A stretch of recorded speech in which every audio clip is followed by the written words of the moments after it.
Welcome, folks, to this session. I'm Pradyan. I'm going to be chairing this session to this afternoon. First up, we have Smera Goel, who is a UX and accessibility designer at Quantsite Labs, who's going to talk about, well, all you need is love, but accessible docs can help too. Hi, good afternoon, everyone. I have the primetime post-lunch slot, so that's why probably a lot of people will filter in later. It also means that half of you may be sleepy, half of you are probably in a food coma. Hopefully my talk will take you out of it, or even if it sets you up for a nice afternoon nap, I'll consider it a win. Before I start, let's do a quick lesson. Accessibility is a big word. It's a bit tricky to speak and even harder to spell. So what we do is we take these 11 letters and then we replace them with the number 11. And now we have a very nice shorthand for when we don't remember if there were two C's, two S's, or two L's. But how do we read the shorthand or numeronym? Well, it's actually very easy. You read this as accessibility. Some people also read it as A11y or A11y. And you will also find some people reading it as ally or ally because the number 1 often looks like the lowercase L in many fonts. You will also find this interpretation in a lot of company or website names. A little linguistic creativity is good, but don't take it too far, or you might lose the plot. Hi everyone, I'm Smera. I'm a UX and accessibility designer working on data science-related open source tools at Quantsite Labs. Quick pulse check, how many of you have ever read documentation? Okay, that should be pretty much everyone, unless you've somehow managed to understand every library through pure intuition, in which case we should talk after this.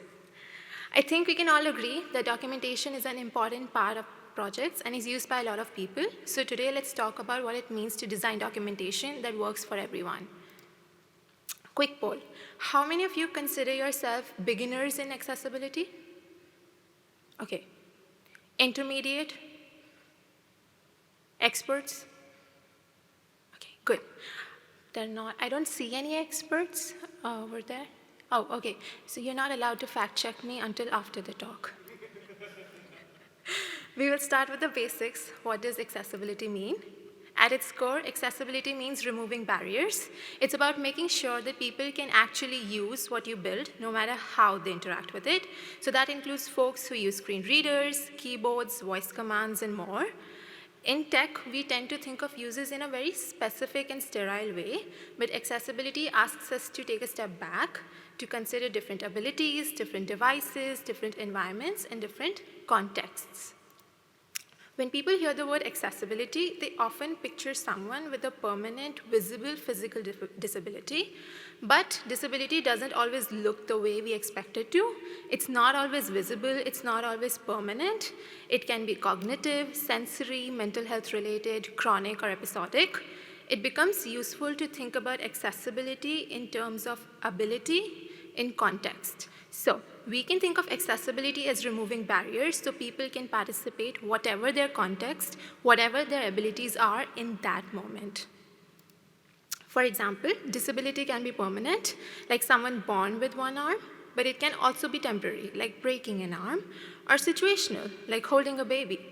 These people have the same contextual ability, and all of them benefit from accessible design. Accessibility work has a broad impact, and everyone benefits from it. Now let's talk about docs, specifically why docs can be surprisingly tricky when it comes to accessibility.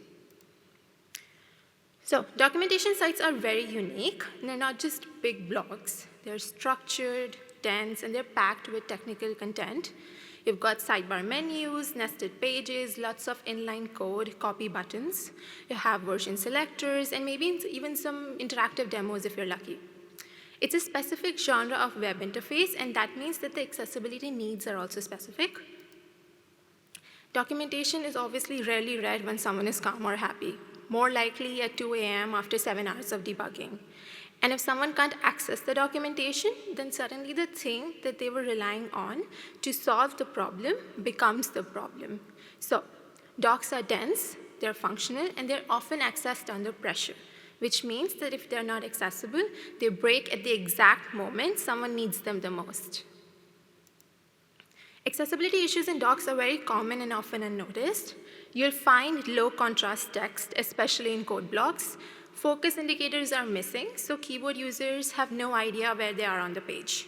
Headings might look structured visually, but aren't navigable for screen readers.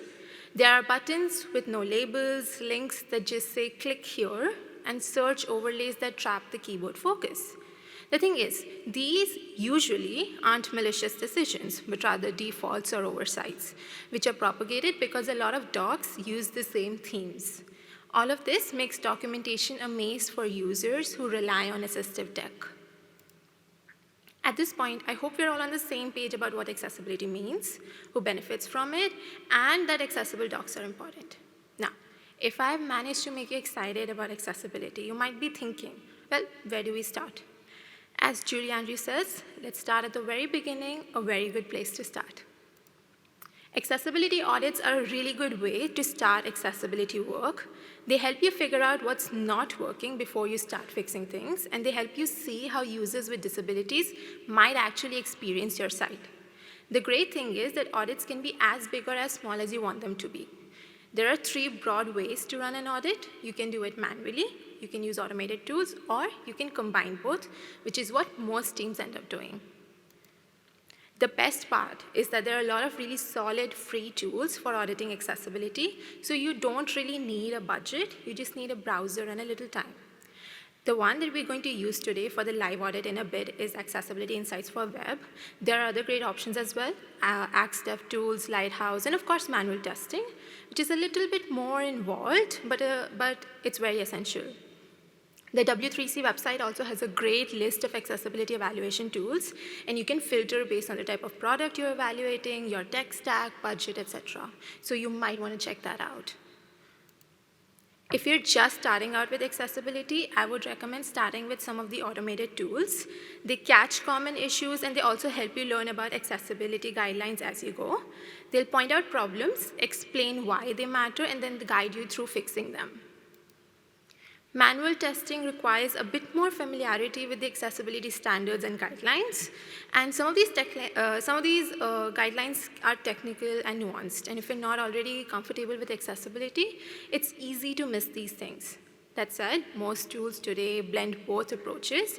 For example, Accessibility Insights will do some automated tests and then guide you through some of the manual checks. So even if you're not an expert, the tool teaches you as you go. And if you can, nothing replaces testing with real users with disabilities. Even a technically perfect audit does not guarantee a usable experience. There's a very great example of this. A team had worked really hard on accessibility for a Linux distro. They tested everything: contrast, keyboard navigation, screen reader support. But when a blind user tried to install the OS, they couldn't do it because it was not possible to start the screen reader during the installation process. And that one missing step meant that they couldn't even install the OS, let alone use it. And so that's why it's important to test with real users whenever possible. I'm going to walk you through some work we did at QuantSite Labs on a documentation theme that's probably familiar to a lot of you. The PyData Sphinx theme. It's a clean, readable documentation theme built on top of Sphinx. It's used by a lot of big-name projects like Pandas, Jupyter, Scikit-learn, and many others. Because it's widely adopted, it forms the foundation for documentation across the scientific Python ecosystem. So when we talk about accessibility in documentation, this theme is a really impactful place to start. We focused on improving defaults in the theme so that projects that use it could start from a place that already considers users with low vision, color blindness, and screen readers. The goal was to make these improvements reusable so that other maintainers don't need to reinvent the wheel, and they can build on top of what's already been made accessible. The first step was understanding how accessible the theme was in its current state. So we ran an audit using Accessibility Insights, and that gave us a roadmap of what needed to be fixed. And from there, we translated these findings into GitHub issues. Then it was time for the actual work, fixing things. There were obviously a lot of changes across both design and development during the course of this project. But today I want to focus on 2 things in particular: color and interactive states. Color contrast. So color contrast means how a color stands out against another color, usually the background color, and is measured by the luminance or brightness of a color. It is expressed as a ratio, and as you can see here, higher contrast means higher ratio, and lower contrast means lower ratio. People with low vision, color blindness, or even just a glare on their screen rely on strong contrast to be able to read things. We ran contrast checks and found a lot of violations. So we used our color system to align with the WCAG thresholds, 4.521 for body text, 321 for large text, and UI elements. Having a color system really helped us out here, so I want to talk about that for a minute. We worked with 4 main colors: teal, violet, pink, and gray. In your brand, you might be working with brand colors too, and often that's where the challenge starts. Brand colors aren't always accessible out of the box. So how do you stay on brand and meet WCAG color contrast requirements? We do this by using a color system. So that means extending each brand color into a full palette of shades from lightest to darkest. With this system, instead of guessing or tweaking colors ad hoc, you already have a set of defined options to work with, and that makes it easier to meet contrast requirements. And obviously, it also creates visual cohesion. Because you're using different tints of the same base color, the interface still feels unified and on brand, while still meeting the contrast requirements. If you were to ask me how to create this color system, I would ask you to get me like 5 tutorial slots and then some. It's a lot of work to build something like this, but it pays off every time you need to update styles. I have added some resources here if you're interested in building your own color system. I'm always happy to talk about this after this talk or over the internet. So we just spent a good few minutes talking about color contrast and how to fix it. But here's the thing, you cannot rely on color alone. I know, after all this work. Color is important, yes, but color alone isn't enough. Even if contrast is perfect, color doesn't help users with color blindness, low vision, or anyone relying on a screen reader. So for people to actually use your interface, they need feedback that goes beyond color, especially when we talk about interactive states. What do we mean by interactive states? Anytime there's a component that the user can interact with, like a button, it has different states. So there's a default state, a hover state, an active or a pressed state when you click it, a disabled state, and a focus state. These states aren't just visual extras. They give users essential cues, like what's clickable and what's currently selected. So if these cues aren't visible, or if they aren't consistent, it becomes incredibly hard for users to understand what's going on, especially if they're using a screen reader or navigating without a mouse. So interactive states are about feedback, and accessible feedback means everyone knows what something does and whether it's doing anything at all. A common pattern that we saw was that hover states relied entirely on color to indicate state change, like a button that changes from teal to a slightly darker teal when hovered. That's a problem for users with color vision deficiencies. They may not see any difference, and it would look more like this. That's also a WCAG issue. State change need at least 3:1 contrast between the default and hovered states, but that contrast is pretty hard to hit without the hover looking extremely different. So the best approach is to add another visual indicator, like an underline. We use this approach for most of the UI elements. That way users don't need to rely on color alone to understand that something is interactive. Focus states are another big area. The state is triggered when a user navigates to a UI element using a keyboard key, which is usually the tab key. In a lot of places, these focus states were missing or too faint. So we focused on making sure that we had visible and consistent focus indicators across buttons, links, navs, and inputs. There are also specific rules here as well. Outline should be at least 2 pixels wide, have a 3:1 contrast with the background. If the outline touches the element, it also needs to contrast with the element. It's a lot to remember, but we built these style once and reused them consistently across the theme.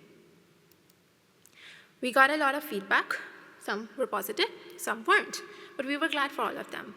The positive feedback further validates the work that we are doing and its importance, and the critical feedback gives us a chance to improve. Accessibility is a continuous process, so this feedback helps us figure out what's working, what isn't, and how we can improve. So if you're using a theme, any theme, not just the PyData Swings theme, I would urge you to give feedback to the maintainers to help them, and so that you have an access to an improved theme. Another challenge was making sure that the changes that we made didn't quietly disappear the next time someone updated the CSS. So we focused on making the fixes visible and reusable. We wanted to ensure that contributors working on the theme would have access to good defaults. And for anyone building their own themes or websites, we wanted to offer examples, resources, and patterns that they could pick up. So we created a public design system on Figma. It includes color tokens, components, typography, everything that we use in the PyData Swings theme, and accessibility is built into every layer by default. This is a living design system, so it evolves alongside the theme as we learn more and make changes. We also have public documentation for the design system itself. It tries to explain how to use the design system and some of the design decisions we made. The goal here is to help contributors, especially those who aren't familiar with accessibility, make good decisions confidently, and to give other theme authors a place to start if they're working on their own doc themes or components.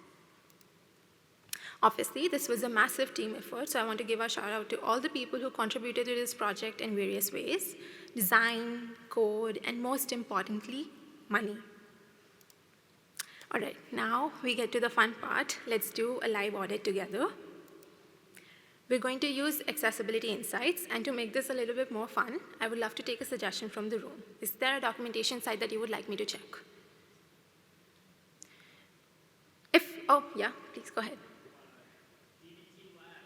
Okay, so we'll do that. I did have a backup, but it's good that we didn't use it because that's the Python website, and they may not invite me next year if we find some things. Okay, let's see.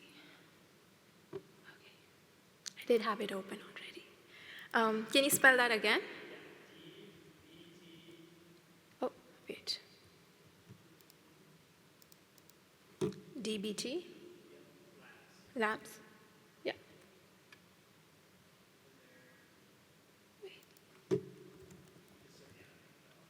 Okay.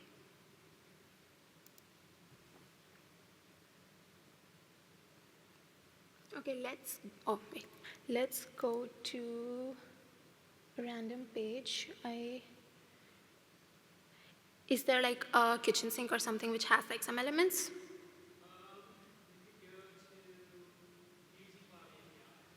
Okay.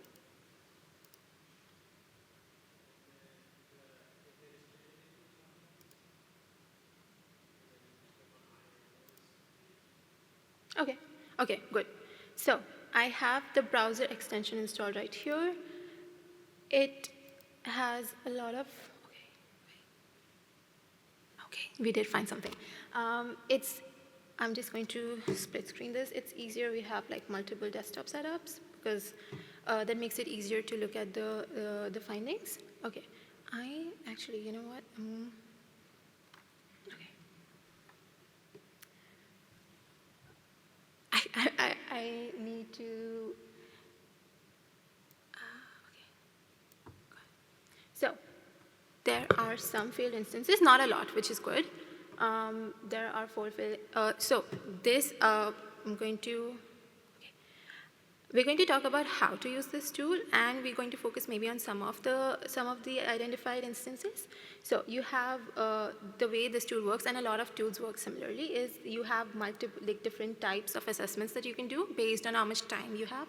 So you can do a fast pass, which does like more of the automated checks and some manual checks, but it guides you through them. Then you have a quick assess.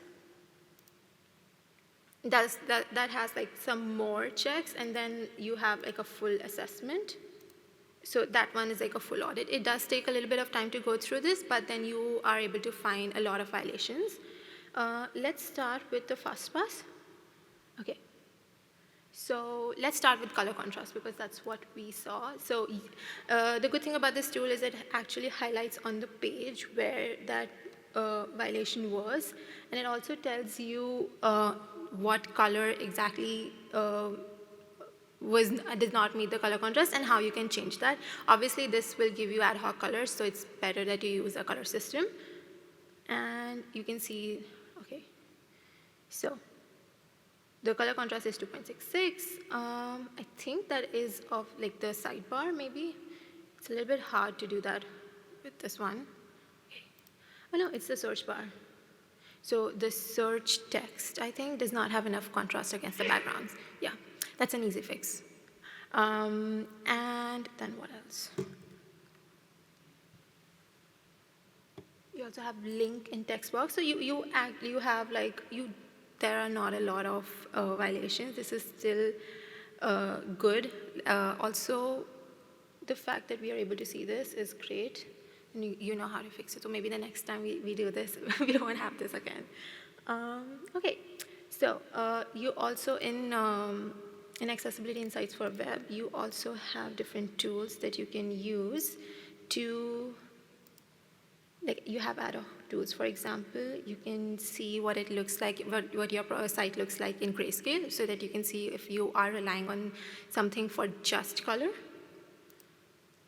You also have headings. You can identify what the headings are on a page. And then there are certain rules about headings as well. So you can see, like a page is only supposed to have one H1. And if your headings are coded how they are visually presented,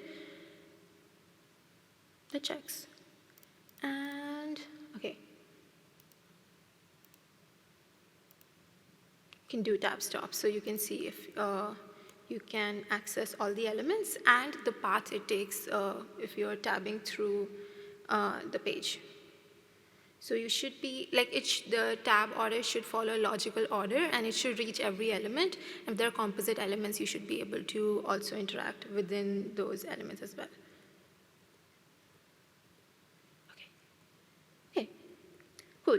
So that is it. We don't have a lot of time, so I'm going to go back to the presentation, but I hope we learned something today about how to do an audit and that you need to fix that color contrast thing. Okay, let's do this. Ooh.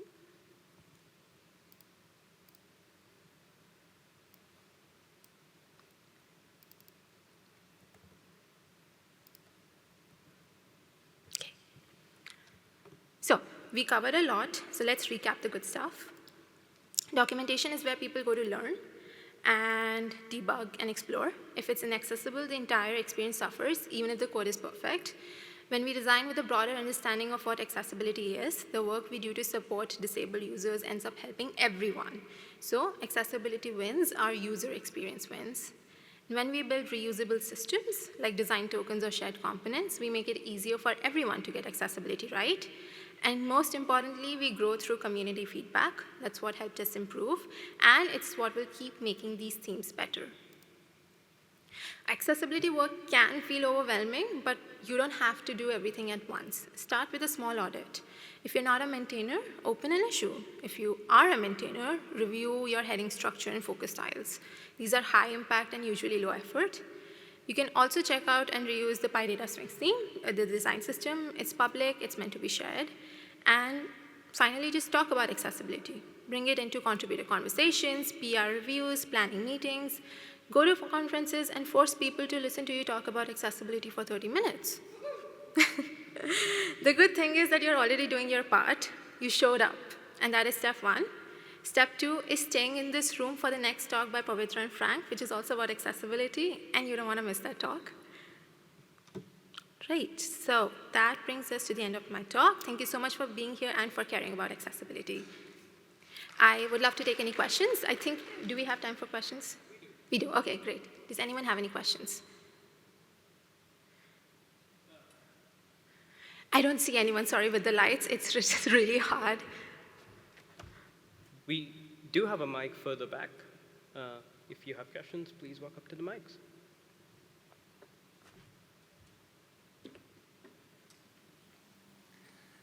Hello there, thank you so much for this. It was very informative, and I'm going to definitely start using these tools for my own documentation. I was curious if the framework itself has any considerations for people with disabilities, learning disabilities such as dyslexia. Yes, I'm glad you asked this question. So actually, there are a lot of tools that that do this. Like, for example, there are certain fonts that you can use to help people with dyslexia be able to read text more clearly. So yes, there are tools, there are guidelines, and there are framework around that. And also there are other guidelines for like broader learning disabilities as well. So for example, one of them could be if you have a product or a page, you don't want to add a lot of distracting elements, especially for people with ADHD. So you, like for example, I would say like reader mode in a lot of mobiles, that's sort of what it does, where it removes all of that media and makes it easier to focus on the content itself. So there are frameworks out there. I am particularly not well versed in them, but definitely they exist and they are useful. Fantastic, thank you. Thank you so much. I just want to say like thank you for like doing this talk. I like do like a part-time like IT accessibility center job at my university. So like I do like auditing for accessibility and all that, and this is like such great content like condensed into 30 minutes. Okay. So like I really appreciate you talking about it. It's awesome. Thank you so much. That means a lot, because I think this is important work. I think what you're doing is great. We need to talk about it more, and I'm glad I was able to give you something that you can take away. For sure. Thank you. Thank you. Anyone else? No. Okay. Thank you.